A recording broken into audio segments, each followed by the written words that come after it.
Hello and welcome to the podcast. This is Ron's Amazing Stories. We have stories that should thrill you a little and chill you a little. It's amazing. What you'll hear are adventures sent in by you guys, classic stories from the pulp mags, and episodes from the golden age of radio. We have special segments like Ghost Stories with Sylvia. That's amazing. And These Are Your Stories. So settle in for the next hour and enjoy the show. One more thing. You just might want to prepare yourself to be taken away from today.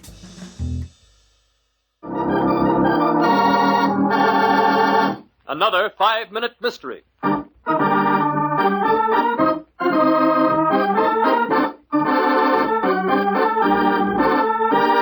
This 5-minute mystery is being brought to you by The Western.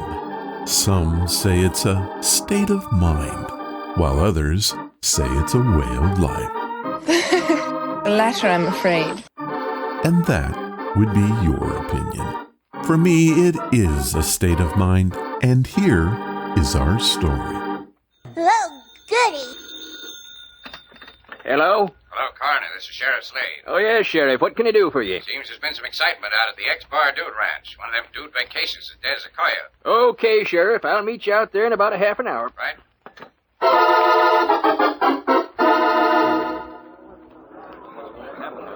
Well, here's the sheriff now. Hiya, Sheriff. Howdy, Dan. Having some trouble out here? Yeah, I reckon it's not going to be any too good for my business either. One of the guests up and got herself killed. Where's the body, Dan? All right in the house here. Fella named Vaughn Calder. That's her husband. He's inside with her. Oh. Hey, it's howdy, Mr. Calder. It's Sheriff Slade in the corner. How do you do, gentlemen? Hate to bother you like this, Mr. Calder. We'll just have to ask a couple of questions. Go right ahead, Sheriff.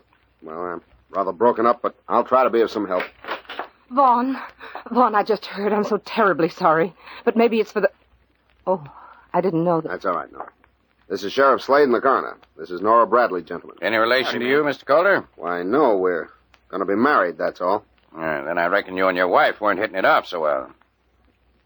There's no use my hiding anything. We weren't hitting it off. She'd known about Nora and me for some time now. I'd asked her a dozen times for a divorce. She wouldn't give it to me. But I wouldn't have had anything like this happen. I didn't hate her. How did she die, Mr. Calder? She was bitten by a rattlesnake. You can see the little hole in her arm. Will you take a look at the body, Coroner? Sure. Go on, Mr. Calder. We were out riding this morning. We'd gotten off the horses to rest for a while. I had my back turned to her for a few moments as I tied the horses to a tree. I heard her scream. I turned around, and there was a large rattlesnake a few feet away from her, poised to strike. I saw the fangs shoot out from its mouth and plunge into her arm. It was horrible. Then what happened? Well, we were only 10 minutes from the ranch. I got her back here as fast as I could. She was dead when I arrived. What's your report, Coroner? Everything's as he says, Sheriff. Small puncture in the left forearm, accompanied by large swelling of the surrounding tissue. She died of rattlesnake poison, all right. But not by a rattlesnake. I don't get you, Sheriff.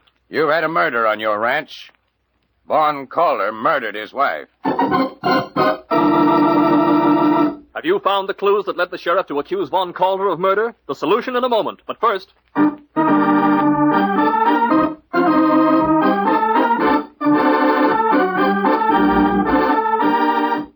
Snakes.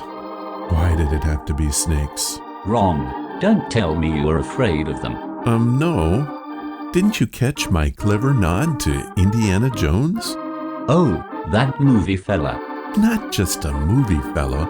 He was a cultural icon. The Indiana Jones franchise ushered in a whole new way of life. I think you're being a bloody bit dramatic. And you are a poopy pants. Let's get back to our story. Yeah, let's. And now, back to our story. What are you trying to do? The coroner just told you she died of rattlesnake poison. There's no doubt about that, Calder. But it weren't administered by a rattlesnake. You injected poisonous venom into your wife's arm with a hypodermic needle, then watched her die a slow, painful death. And like most people, you don't know much about snakes, Calder. That evil-looking thing that the snake shoots from its mouth is not a fang. That's just the tongue. Every snake has that, poisonous or non-poisonous. But the real fangs, and I said fangs plural, are two long teeth in the forward part of the mouth, which are never seen. If she'd been bitten by a real rattler, she'd have two punctures instead of one.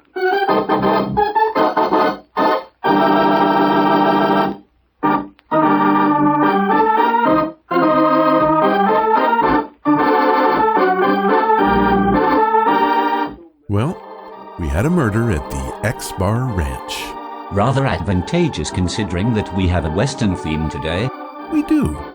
However, I think a dude ranch from the 40s isn't the stuff of Western folklore. Probably not, but we did get a rattlesnake lesson. Well, there is that.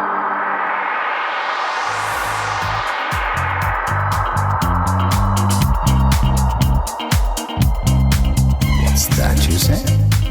Hello and welcome to the podcast. Today it's all about the Western, or more to the point, a Western theme. We haven't done this in a while, and I thought it was high time we get to it. I can get behind that. Everything on the show today has something to do with the Old West. Our featured story comes from the OTR series, The Six Shooter, and we have a ghost story from a listener that had its origin in the late 1880s.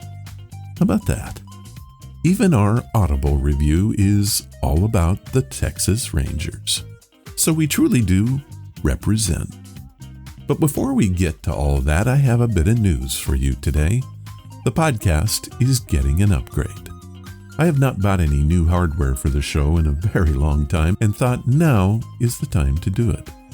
I have wanted a decent mixer audio interface for the show for the longest time, but I just haven't done it. I'd love to tell you more about it, but it isn't even here yet, and I will be slowly integrating it into the show over the next few weeks. I'm pretty excited, and if Amazon is to be believed, it should be here before this show goes live. Now, why am I doing this? Simple. One of the things that I've told you is that we're going back to the core values of the podcast, and that means more interviews. One of the downsides of not having the proper equipment to do the interviews is it makes them a pain in the butt. This new piece of equipment is going to change all of that, and in fact is a real game changer, and I couldn't be more excited about it. Now, as it is with new equipment comes the responsibility of paying for it. That, I am proud to say, has been taken care of by my brother and his wife. As you know, my brother passed away on November 4th, 2021. He has been sorely missed, but not forgotten. One of the last things he told me was that he wanted to do something for the show. Well, this audio interface is his and his wife's gift to the show. I want to say it publicly. To Jim and his wife, Lynn, thank you. From here on, this interface will be known as the Jim Thompson Memorial Mixer. Yeah, I know that's kind of silly, but the sentiment is very real. Last week, I asked for your help with the 5-minute mysteries. I use a computer-generated voice to elevate the mysteries to a whole new level. Not hard to do since they're quite silly. I have decided that I would like to use a real actor to portray the British guy. If you are British or think that your accent is pretty good, ask yourself this: would I be interested in playing that role? Send me a comment or an email and let's talk about it. Now, let's get to the show today with this thing from Audible.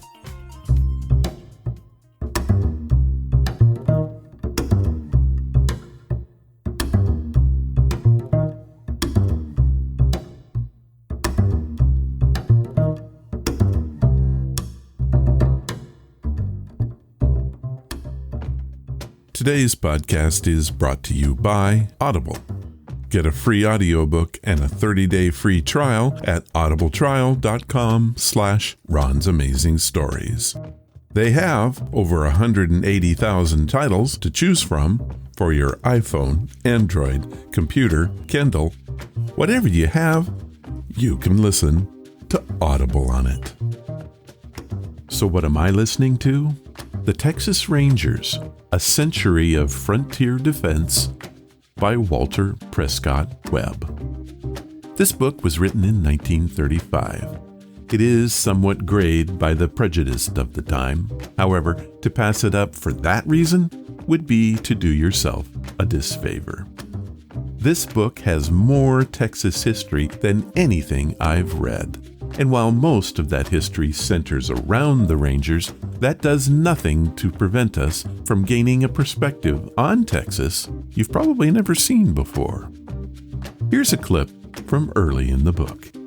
In 1835, the Texas Rangers were organized and given legal status while Texas was in the midst of revolution against Mexico. Their almost continuous service to 1935, when they were absorbed in a larger organization, indicates that the need for them has been persistent, while their changing functions reflect the evolution of the society they protected from its primitive beginning as a frontier community to a commonwealth of 5 million people.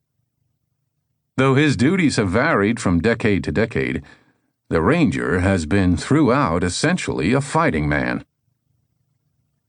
It was Eugene Manlove Rhodes who suggested that the Western man, he was speaking of the cowboy, can be understood only when studied in relation to his work.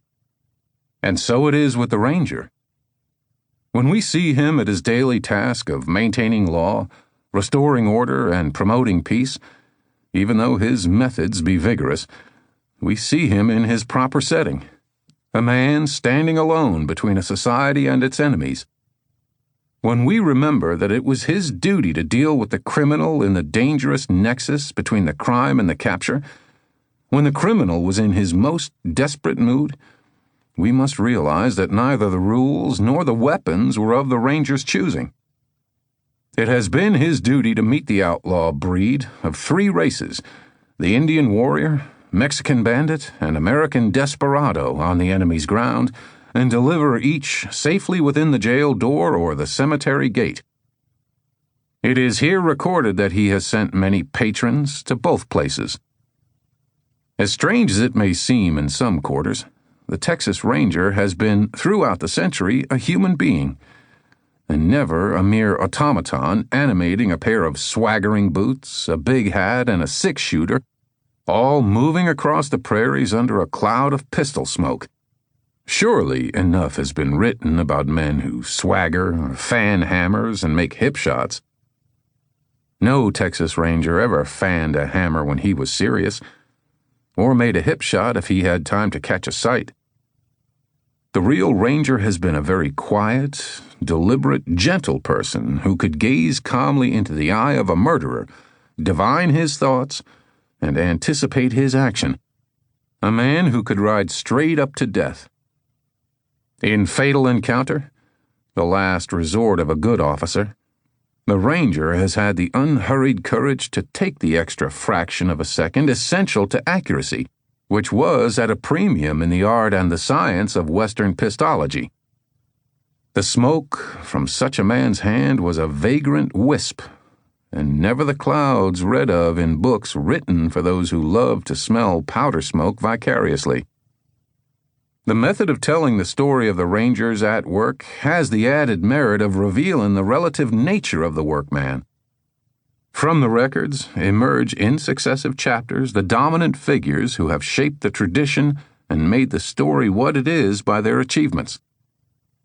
Because of 2 destructive fires, the official records for the early period are scant, but the records for the period since the Civil War are abundant. Though manuscript and printed sources form the basis, other records have been used freely. With assiduity, I have sought out the veterans and heard their accounts. Men in active service have given me their frijoles and bread and black coffee. They have suffered me to share their camp, ride their best horses, fire their 6-shooters, and to feel the companionship of men and horses when the saddle stirrups touch in the solitudes. They are masters of brevity when they speak of themselves, as economical of words as of pistol smoke.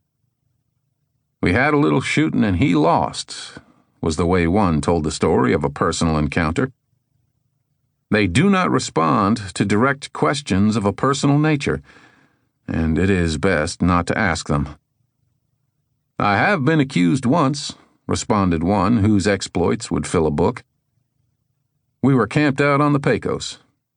A norther came up. I pulled the cover off and he froze to death. From the official records, I have obtained the official facts. But from the living men, I have, I trust, caught something of the spirit of an institution." WPW, Austin, Texas, September 16, 1935. Now that might seem a bit dry. However, the latter part of what you heard is more the feel of the book. The whole thing is a rather typical history of the Texas Rangers, written by a young historian in the 1930s. More a telling of the exploits in war and law enforcement instead of a scholarly examination of the Texas Rangers and the role it played in early Texas, both good and bad. The author had plans to do some editing of this book before it was re-released in 1965, and I suspect that amongst these changes would have been some editing of some of the more inflammatory sentences. I also suspect that he would have provided more material on the role that the Texas Rangers played during the Civil War post-Reconstruction era, which is basically ignored in the book. However, Mr. Webb was killed in a car crash in 1963, so the original publication remains unchanged. Now, if this appeals to you, head to audibletrial.com/Ron's Amazing Stories and you can have it for free. Here's what Audible has set up for us. They are offering a free audiobook and 30 days to give you the opportunity to check out their service. This also gains you access to the free included catalog, which is updated constantly with new titles. So, to download your free audiobook today, go to audibletrial.com/Ron's Amazing Stories. Thank you, Audible. And now, it's time for your stories. These are your stories, sent by you, for you.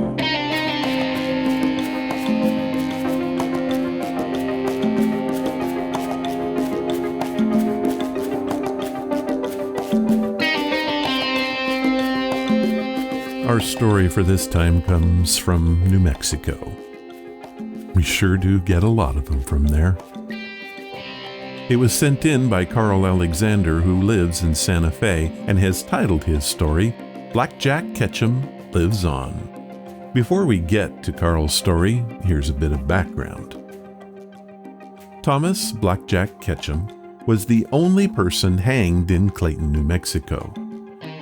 He was also the only man ever hanged for train robbery in the entire state, a law that was later found to be unconstitutional. But it was a little too late for poor Blackjack. This is not the first time we've had a ghost story about Blackjack, and I'm beginning to think it may not be the last. Here is Carl's story.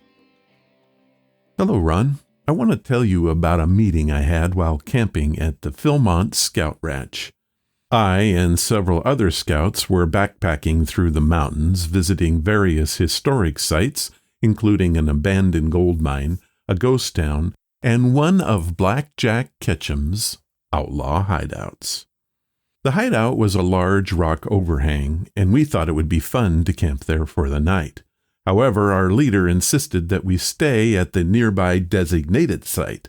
Disappointed, several of us set our tents up several hundred feet away from the leader's tent, hoping that we might get the chance to sneak back to the hideout later that night.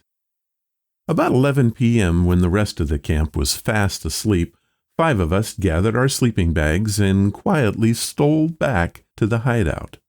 We set up camp under the overhang and built a fire, where we sat around talking about our trip and trying to scare each other with ghost tales about Blackjack. When the fire burned down to nothing more than red coals, we settled down into our sleeping bags. I drifted off to sleep, thinking about Black Jack. Suddenly, I was awakened by a noise in the bushes. I felt paralyzed, unable to move, and tried to call out to the others, but my throat was all knotted up. This next part is hard to believe, but I swear it happened. I saw a cowboy, all in black, come running out of the bushes towards the hideout. The man was mostly solid, but parts of him appeared translucent. He was filthy dirty, with a tattered hat, clothes from the 1800s, and yellow teeth. His face was very red, glistening with sweat, with lots of facial hair, and the apparition held a revolver. The cowboy didn't appear to see me, but I was terrified. I think it was my inability to move more than the man himself. I watched as a strange fog emanated from the tree line across from a small stream. I could hear men yelling unintelligibly, and then muffled gunfire. The cowboy turned and fired his revolver 6 times into the trees, and then ran over to where I was. I could see that the cowboy was wounded in the shoulder, and he discharged 6 casings from his revolver right on top of me. Then I watched as the casings disappear as they fell into my sleeping bag. The cowboy then reloaded his revolver, fired additional shots into the trees, and then suddenly stopped. He looked down at me. By the expression on his face, it was obvious that he was stunned.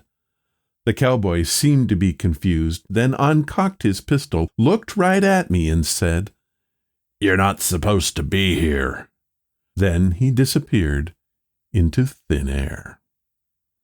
Eventually, I was able to move and could get back to sleep, but had to be shaken repeatedly by the others before waking in the morning. As we broke camp, I told my friends about the dream, or whatever it was. They were amused, but didn't believe me. That is, until I started rolling up my sleeping bag and found 6 shell casings in the dust. Later, after we had returned to base camp, we visited an old saloon where a photograph of Black Jack Ketchum was displayed. The man in the photograph was the same man I had seen at the hideout. When I told my friends, they just brushed me off, saying it was a big hoax, and I never told anyone about it again, but kept the shell casings.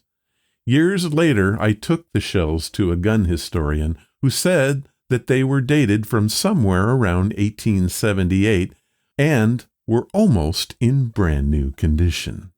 What happened to me? I don't know, but I will say this. I believe that Black Jack Ketchum lives on. Carl Alexander, Santa Fe, New Mexico.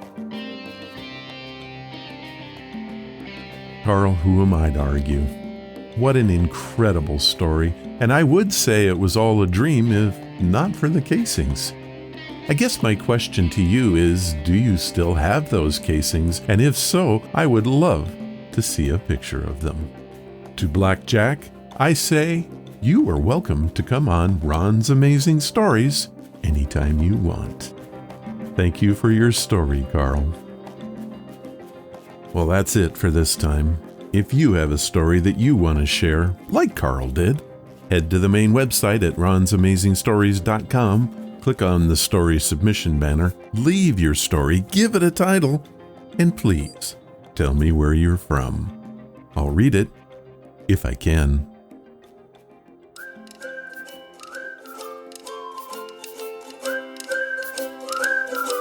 Are you ready for another story? This one is being brought to us by Gladdy's Goodies. Good treats for your dog to eat. They use all natural products with no sugar, preservatives, salts, or harmful ingredients. So check out their online store at GladysGoodies.com. That is GladysGoodies.com. And don't forget to use our very own promo code, RONS, to get a 20% discount on all of your purchases. That is RONS. Thank you, Gladdy.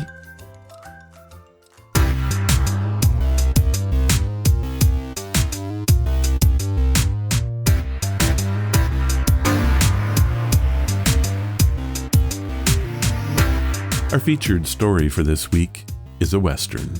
It comes from the OTR series, The Six-Shooter. It was created by Frank Burt, who also wrote many of the episodes, and aired from September 20th, 1953 through 1954. It stars the incredibly gifted actor, James Stewart. The show was a last desperate effort by NBC to maintain interest in the adventure drama by employing a major Hollywood movie star. Alas, it lasted a mere 40 shows and marked the beginning of the end of the golden age of radio. The good news? The Six-Shooter is quality entertainment. The episode we have today is titled The Double Seven and is a good representation of the classic Western, but with a twist. I'll talk more about that after we've heard it. It first aired on May 13th, 1954.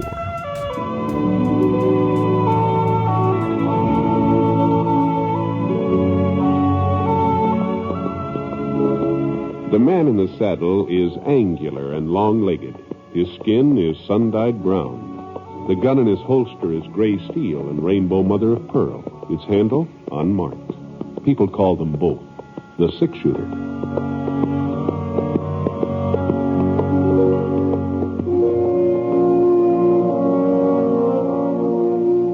The NBC Radio Network presents James Stewart as The Six-Shooter, a transcribed series of radio dramas based on the life of Britt Ponsit, the Texas plainsman who wandered through the Western territories, leaving behind a trail of still remembered legends.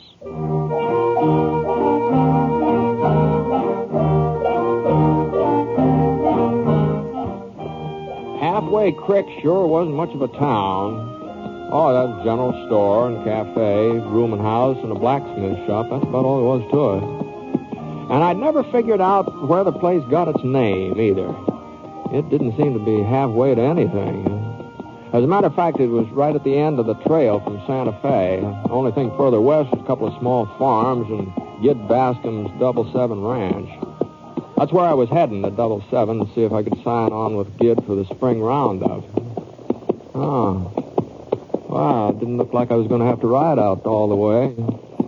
Oh, boy. Oh. Yeah.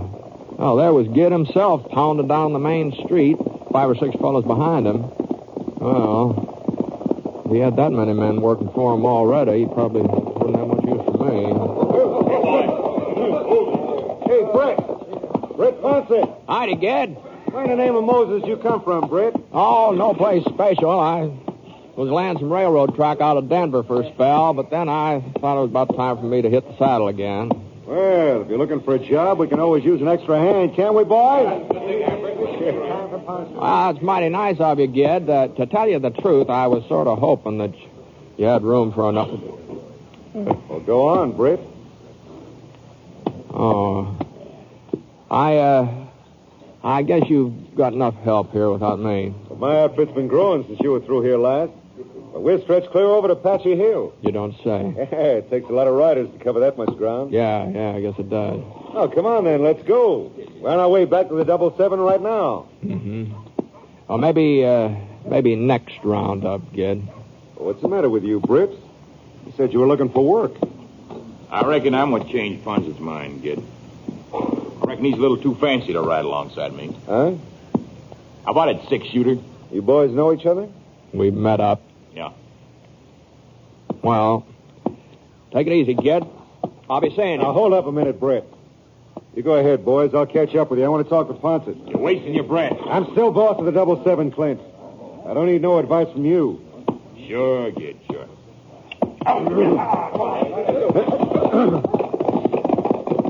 Better cup of coffee, Britt. Oh, thanks. I guess I could use one. Yeah. Christian ain't the best cook in the world. You can usually get his coffee down without it gagging you. Chris, you still run the cafe, huh? Sure. Town ain't changed much, Britt. On the surface, that is. Oh?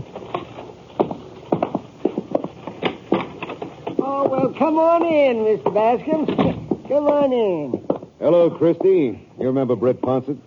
Britt, well, for goodness sakes, when did you get back to town? Oh, just a little while ago, Christy. Ah, you're sure looking well. Fit as a fiddle, Mr. Ponsit. Fit as a fiddle. Now, you both sit down at that table over there, and I'll bring you some of my special for today. Beef stew. I made it fresh this morning. No, thanks, Christy. We just come in for some coffee. Why, it's after 4 o'clock. It's practically time for supper. No, coffee will do the trick for now. Oh. Well, what about you, Mr. Ponsit? A little taste of my stew? No. I think I'll just stick to coffee, too. Oh, okay. Well, the pot's on the stove out in back. I'll get it. No hurry. Well, Britt? Hmm? Is Clint right? Is it on account of him you don't want to work for me? I never said that, kid. You sure acted it.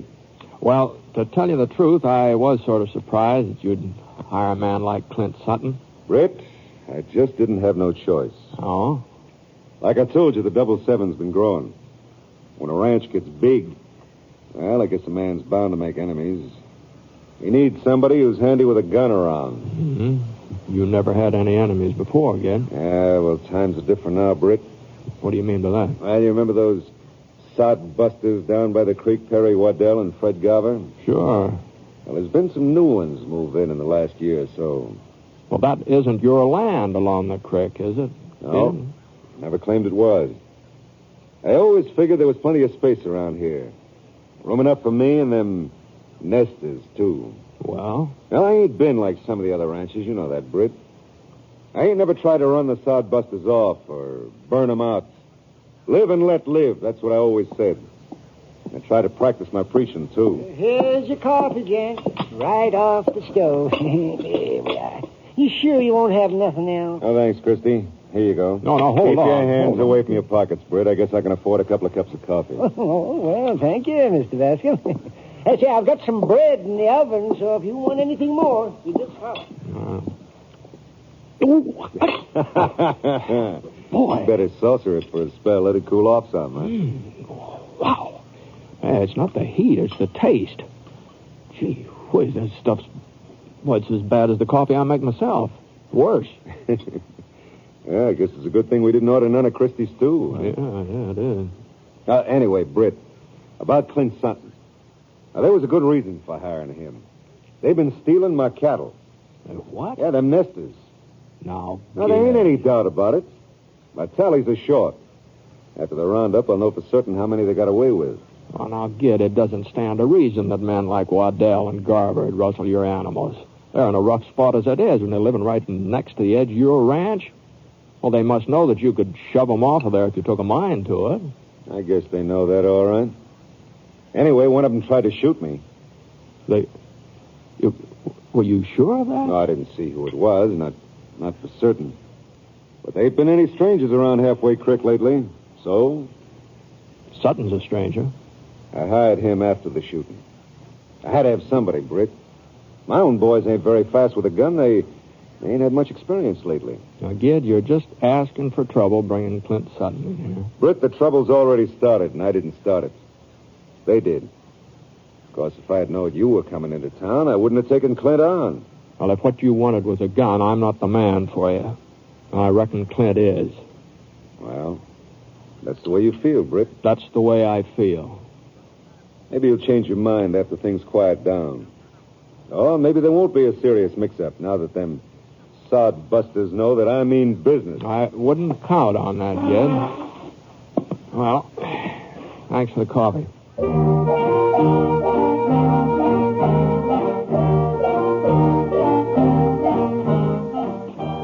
Well, it was getting on toward evening now, and I was beginning to feel some hunger pains down the pit of my stomach.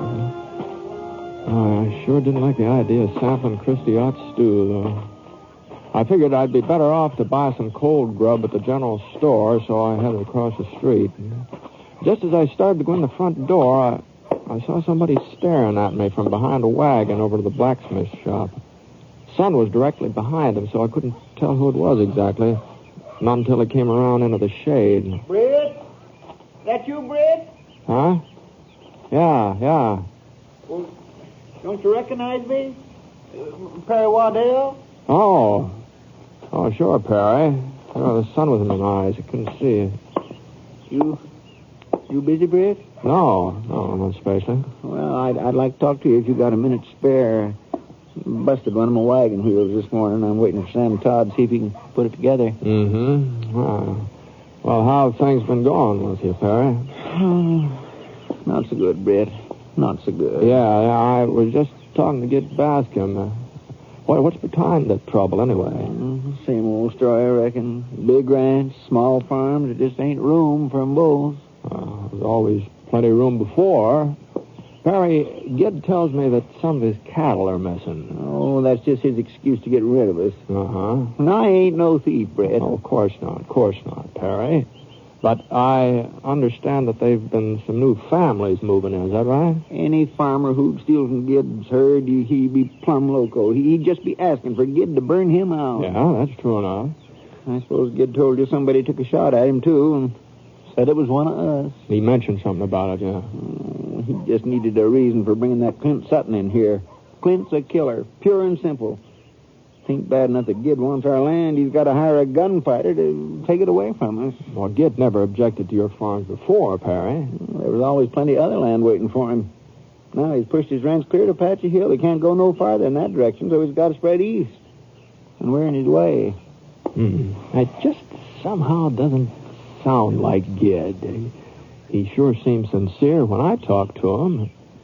Now, I'm almost certain he believes somebody's been rustling his cattle. Britt, I swear to you that I never so much as laid a hand on any of his stock. Well, that's none of my concern, Perry. I'm leaving town anyway. Oh, you can't leave, Britt. You got to stay here. I what? You're the only man who can stand up to Bascom. And Sutton. Oh, now, hold on, Perry. Oh, we couldn't pay you much, but we'd all chip in and give you what we can. I told Gid I'm not a hired gun. I've got to tell you the same thing. Britt, my farm's all I've got in this world. I spent 21 years trying to build it up into something that'd mean a decent living for my wife and kids. Nobody's going to take it away from me now. Well, I understand that. Hey, look at that. Looks like somebody's in a rush, huh? It's Ruth Lovett. Oh? Oh, he's homesteading the place right next to mine.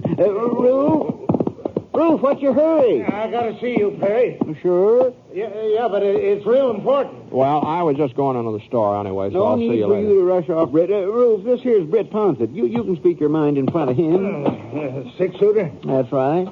Real pleased to meet you, Mr. Ponsit. Howdy.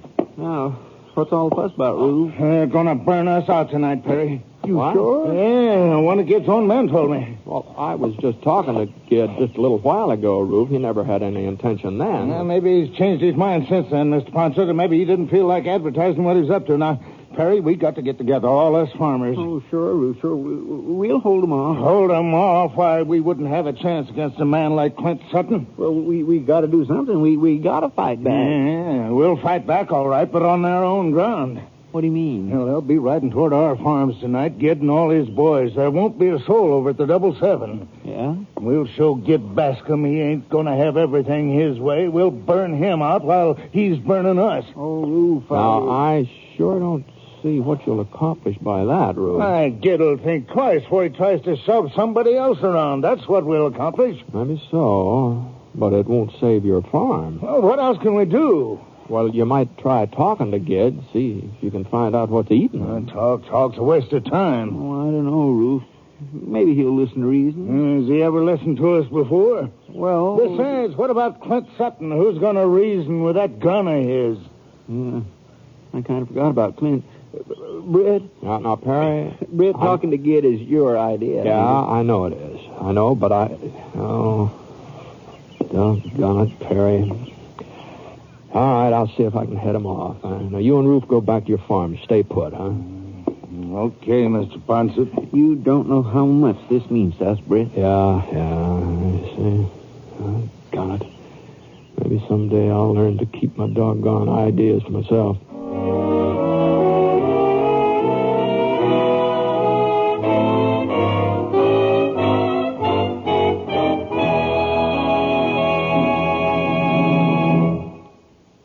We'll return to James Stewart as the six-shooter in just a moment. If you're of teenage or up, a loyal American, male or female, your country needs you in the Civilian Ground Observer Corps. You've heard the radio broadcasts, seen the television pictures. You know the facts. You know what a single H-bomb dropped in any metropolitan area could do. And today's long-range bombers have made intercontinental war possible. Enemy planes based on the other side of the world could reach the United States in a matter of hours. Radar can help detect them, but there are dangerous gaps through which low-flying planes can penetrate without detection. To fill out our detection system, civilian personnel is needed, particularly along the east and west coasts and in the northern states. Sky watching is not a game, it's a necessary precaution. The Ground Observer Corps is now operating on a 24-hour-a-day basis and needs at least 200,000 volunteers to contribute a few hours of their spare time to this vital work. Will you volunteer? Get in touch with your local Civilian Defense Center at once.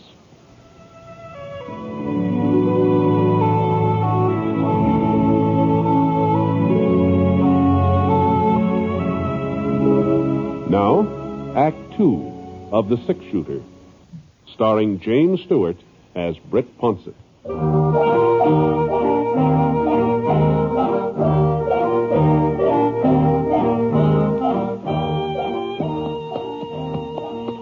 Ged Bascom's ranch house is about a 3-hour ride from town, so around about 8 o'clock I figure I was halfway there.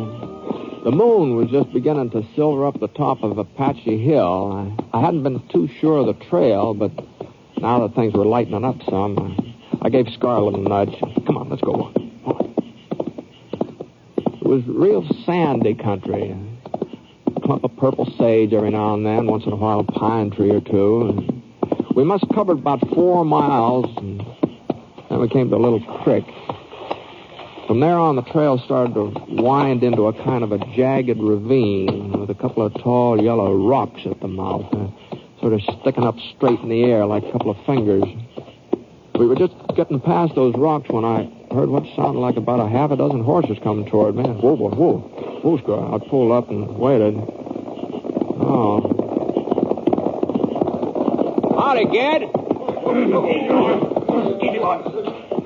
What are you doing out here, Britt? Oh, I just thought I might come out and take a look at the Double 7. Some other time. You, in a hurry to go somewhere? That's right, we're in a hurry. Oh, hello, Clint. Come on, Gid, we ain't got all night. Right. You mind telling me where you're heading, Gid? Now, look, I offered you a job this afternoon. You turned me down.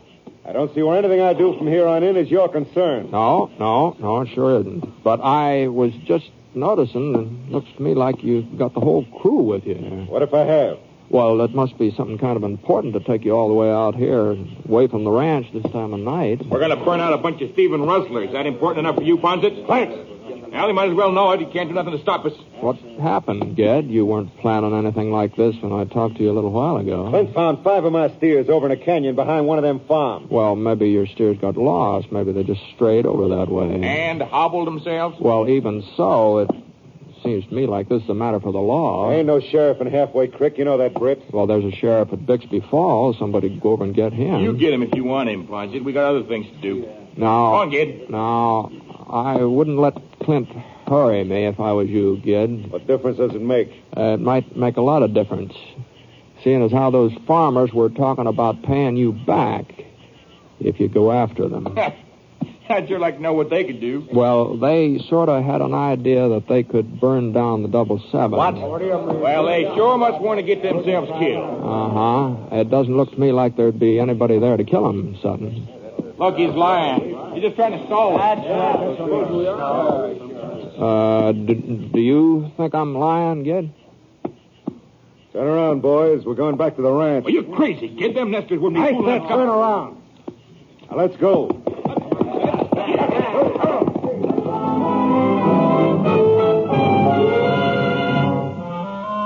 Well, I watched them for a minute or two, moving along through the ravine, heading back to the Double 7. I could hear Clint arguing with Gid, and Gid didn't seem to be paying much attention to him.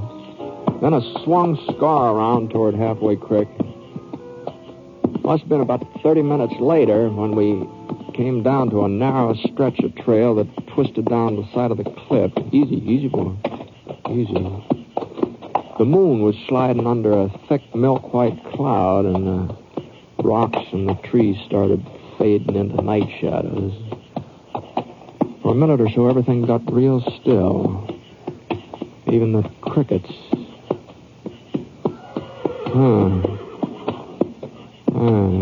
Somebody else was taking the same trail. Sounded like he was following me. I got a kind of a prickly feeling across the back of my neck. I started wondering maybe Clint Sutton. I twisted around to see if I could get a look. I had to squint my eyes.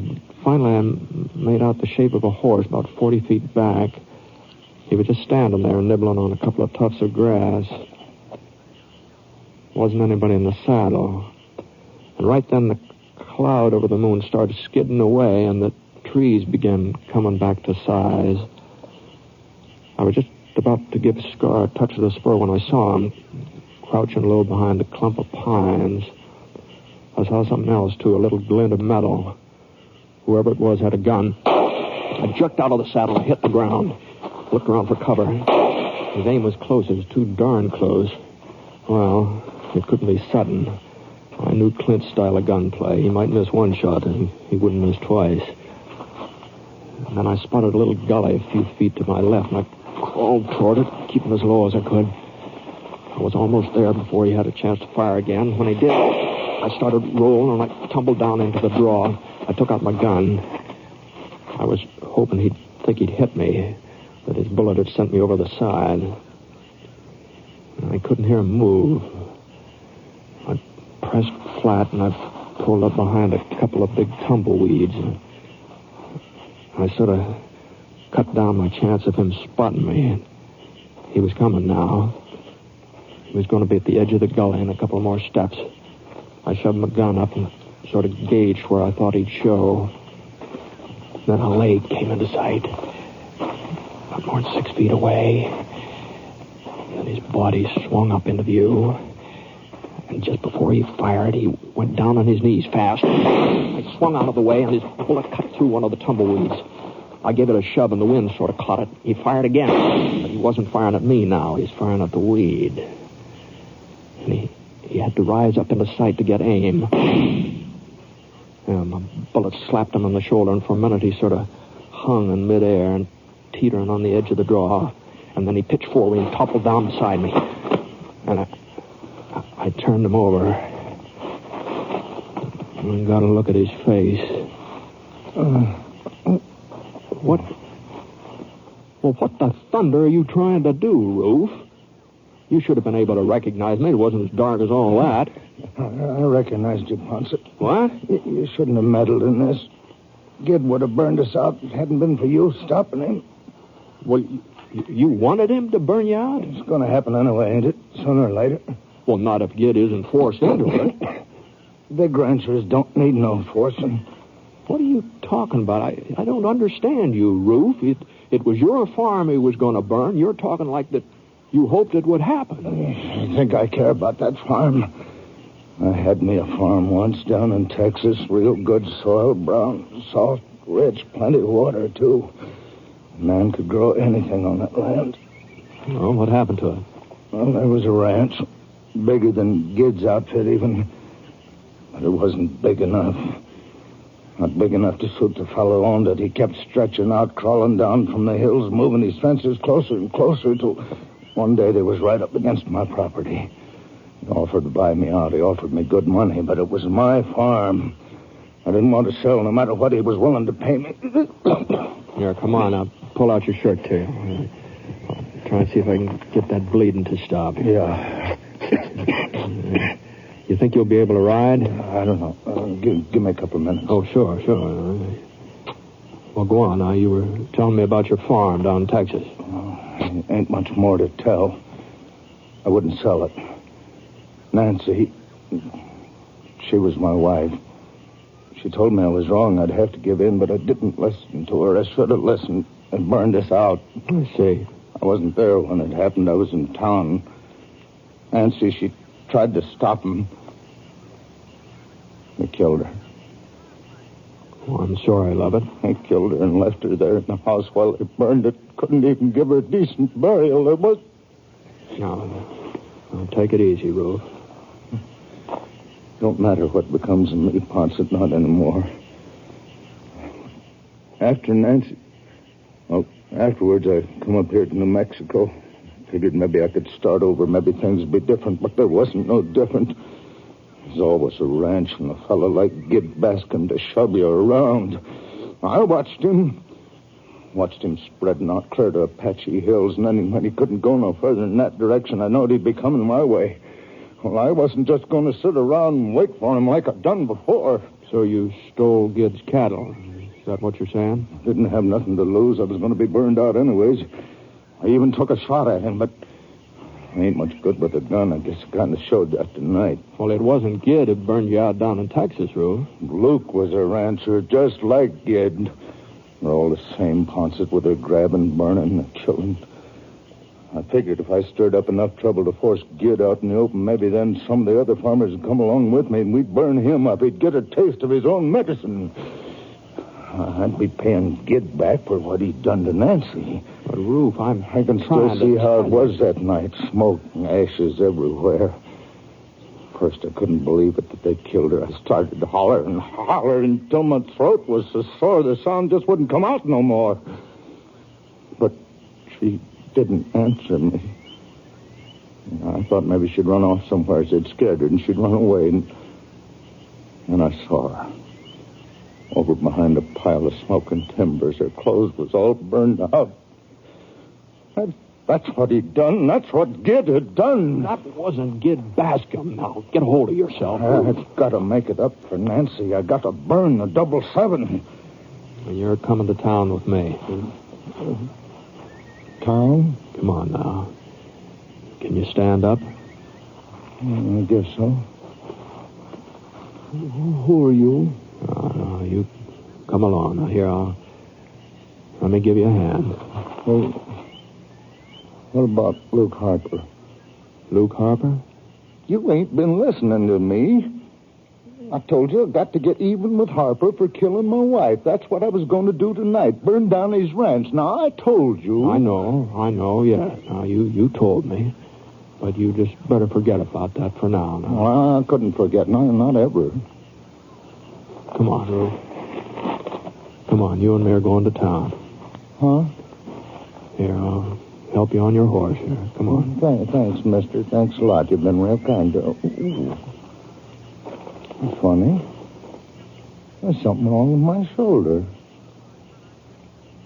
Somebody shot me. Did Luke Harper do that, mister? Maybe he did, Ruth. In a way. Maybe he did.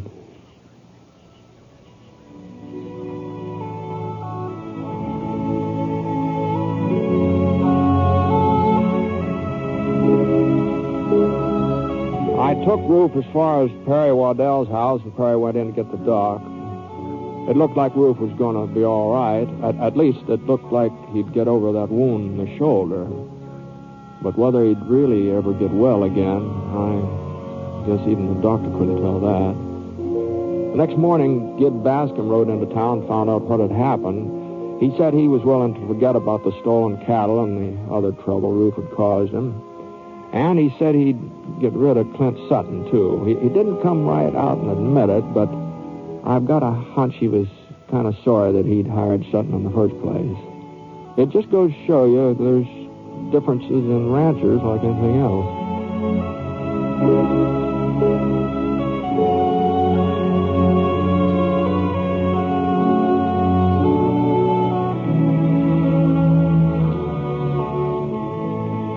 The Six Shooter is a transcribed NBC Radio Network production in association with Review Productions. It is written by Frank Burt and is based on a character created by him. Mr. Stewart may currently be seen in the Universal International picture The Glenn Miller Story. Others in the cast were Lamont Johnson, Gerald Moore, Bob Griffin, Parley Bear, and Howard McNear. Special music for this program was by Basil Adlin, and the entire production is under the direction of Jack Johnstone. All characters and incidents were fictitious, and any resemblance to actual characters or incidents is purely coincidental. Oh, by the way, you'll be interested in knowing that the six-shooter has been chosen for broadcast to our men overseas through the facilities of the Armed Forces Radio Service. This is Hal Gibney speaking. Well, a bit gloomy, but still a great story. I mentioned a twist in this one. Did you catch it? Usually in a true classic Western, the bad and good guy get into a huge gun battle to settle things. For a bit there, it looked like that was what was happening. However, it came down to a mental health issue. Now remember, this was the 1950s, and that was still something you didn't talk about. Mental health was shoved under the table, out of sight, out of mind. But here we have it brought into the light, and Britt shows compassion for the man. Not your typical Western ending. James Stewart was something special when it came to acting. There was no one like him, and I doubt we'll ever see his kind again. He could act the phone book, and I bet we would enjoy it. James Maitland Stewart was an actor and military pilot, known for his distinctive drawl and everyman persona. Stewart's film career spanned 80 films from 1935 to 1991. With the strong morality he portrayed both on and off the screen, he epitomized the American ideal. In 1999, the American Film Institute ranked him third on its list of greatest male actors. How about that?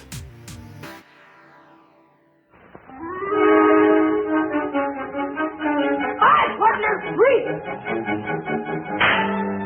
Hi, fellas.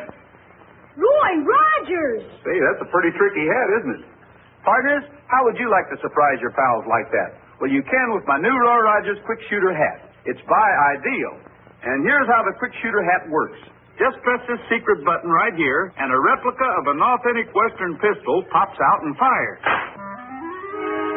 It's your secret weapon, even when they think you're unarmed. So get Ideal's new Roy Rogers Quick Shooter hat at your favorite store today, and you'll always be ready for anything. Ask for Ideal's new Roy Rogers Quick Shooter hat.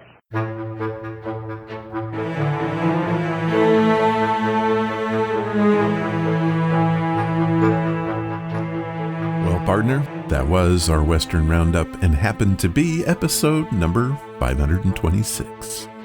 Today we had a tale from Carl Alexander, and my thanks to him. I love a good story. If you want to follow the podcast or the blog, head to ronsamazingstories.com. There you will find any of the links I mentioned and how to contact us. Do you want to help the show?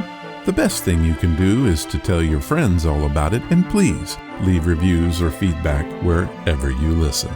Clicking that follow or like button makes us grow. Thank you for listening, and I hope you come again to find out what are Ron's Amazing Stories.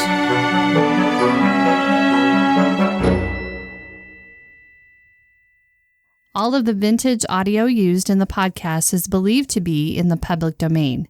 Ron's Amazing Stories does not own the rights to any of the old-time radio used here. If you hold the rights to any of the shows played, please contact us immediately at ronsamazingstories.com.